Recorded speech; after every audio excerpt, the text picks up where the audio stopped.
la liste de vos quatre. Non, en fait, ce qui est grave dans ce qu'on est en train de dénoncer aujourd'hui, ce n'est pas tant au niveau de la Cour suprême.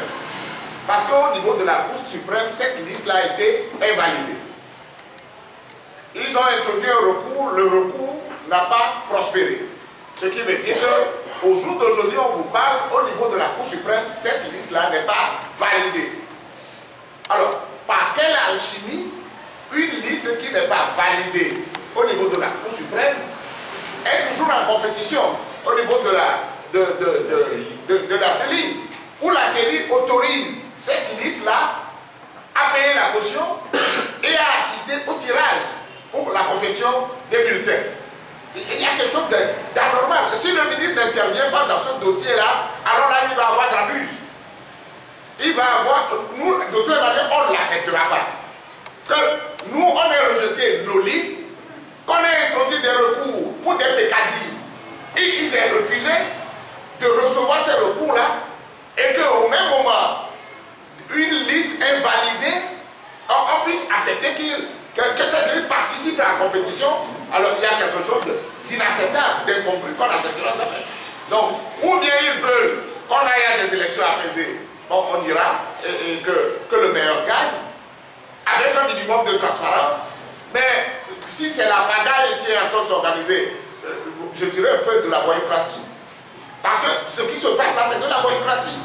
Que lorsque la liste est invalidée, on la retrouve au niveau de la CELI avec la procédure normale d'une liste validée, mais c'est de la voyoucratie.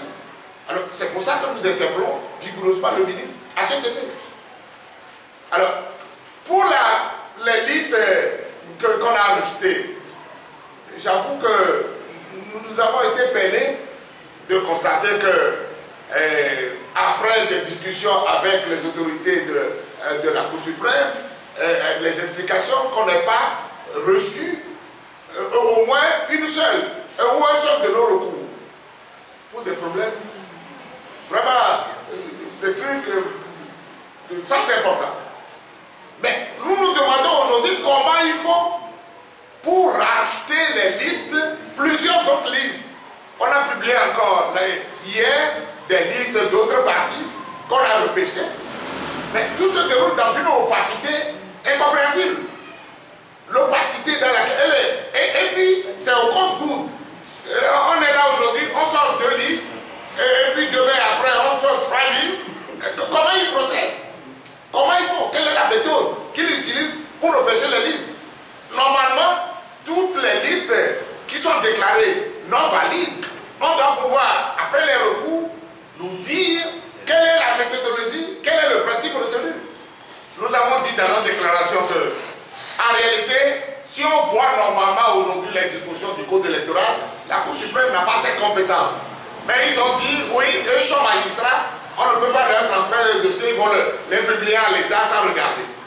Et sans regarder, parce que le code dit que c'est vrai que lorsque la liste a été à des difficultés au niveau de la CENI ou de l'administration territoriale, qu'on fait un recours devant la chambre administrative. Si c'est la chambre administrative elle-même qui invalide les listes, devant qui on va faire le recours.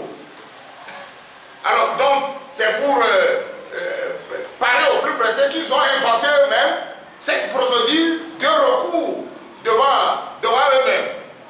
Cette procédure-là n'est prévue nulle part dans le code électoral.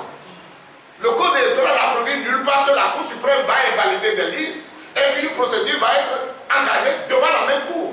En réalité, les décisions de la Cour suprême sont sans recours. C'est pour ça que le recours doit être intenté devant une décision inférieure. Alors, comment ils ont procédé? Bon, maintenant, on nous dit que devant la lacune du code, on a inventé. Ce n'est pas en plein examen qu'on invente la procédure. Non, ce qui se passe là, mais c'est quelque chose d'incongru. Et puis surtout, je ne comprends pas. Et ça, c'est une lacune. Vous avez parlé tout à l'heure de garanties que nous avons par rapport à la transparence des élections. Au Togo, nous constatons véritablement que le régime en place invente des choses bizarres. On nous met une date. C'est ce qu'on a fait par rapport aux élections élections législatives, de la dernière fois, on a dit, le 20 décembre, c'est une date de la mort. Si on ne fait pas des élections à cette date-là, c'est foutu, le Togo va disparaître. Et on a couru dans tous les yeux, avec toutes les conséquences qu'on a aujourd'hui. Et pour les locales, pour lesquels nous appelons, le peuple togolais s'est levé depuis des années. Ça fait combien? 32 ans, on a dit. On ne les a pas organisés. Mais nous disons, mais pourquoi il court tant? Il fixe une date, il dit les élections vont avoir lieu le 30 juin. Et par rapport à cette date-là, les gens doivent courir. Les gens doivent courir pour tenir la date. Pourquoi? Les gens doivent courir, comment? Pourquoi les gens doivent courir? Alors, au jour d'aujourd'hui, on n'a pas, si vous prenez aujourd'hui, au niveau des bulletins, normalement, lorsque vous allez à une élection, les bulletins de vote doivent être imprimés et les candidats doivent avoir des spécimens de bulletins pour aller faire campagne. On dit que la campagne va s'ouvrir demain, personne n'a vu de bulletin de vote. Avec quoi on va aller faire campagne? On va aller faire campagne avec quoi? Quel spécimen on va aller montrer aux gens sur le terrain pour dire voilà le bulletin. Au jour d'aujourd'hui, on ne connaît pas le nombre de bureaux de vote dans les communes. Dans quel nombre de bureaux de vote on va aller compétir, on ne le sait pas. Alors, si on ne le sait pas, comment on fait? Le fichier, aujourd'hui, on ne connaît pas le nombre exact de candidats d'inscrits qui vont par commune. Alors, et aujourd'hui, on continue de parler de listes invalidées ou de validées ou de pas, alors que la campagne va s'ouvrir demain. Alors, finalement, on ne sait pas quelles sont les listes qui sont en compétition, celles qui ne le sont pas. Qu'est-ce que c'est que cette histoire bizarre, pagaille, qu'on est en train de faire au Togo? Ce n'est pas sérieux. Ce n'est pas du tout sérieux ce qu'ils sont en train de faire. Mais ils ont fait tout ça au début, après qu'on allait boycotter les élections locales aussi. Parce que leur calcul, c'est que, comme ils l'ont fait pour les législatives, bon, ok, ils vont encore boycotter les locales, nous on va aller boire un peu de bière dans les bars, et puis après le soir, on va proclamer les listes. Mais quand on a décidé qu'on y sera, mais ils sont totalement déboussolés. C'est la panique. C'est la panique.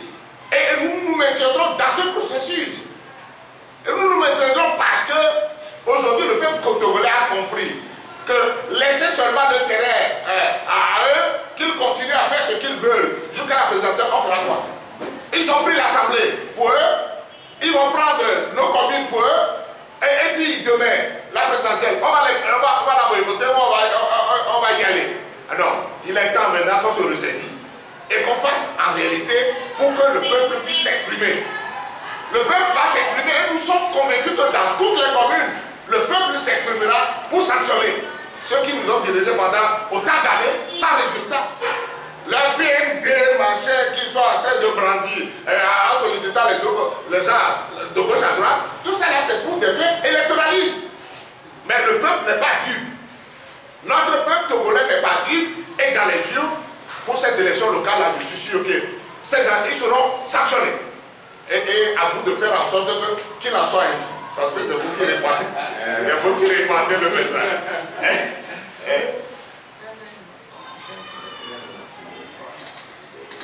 Bon, alors l'autre chose. Bon, maintenant, l'autre chose qui reste, bon, M. Dogué a déjà répondu, l'implication du ministre.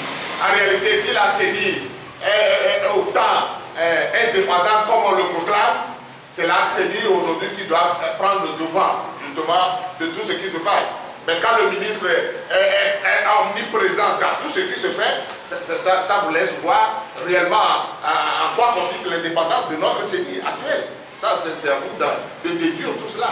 Mais le combat que nous avons engagé, c'est un combat de terrain. C'est au corps à corps. On ne va pas plus les lâcher. Non, on ne les lâchera plus. Qu'ils croient que bon, ils vont faire ceci, on va s'énerver, on va les laisser. C'est faux. On sera là. On va leur coller au cul jusqu'à la fin.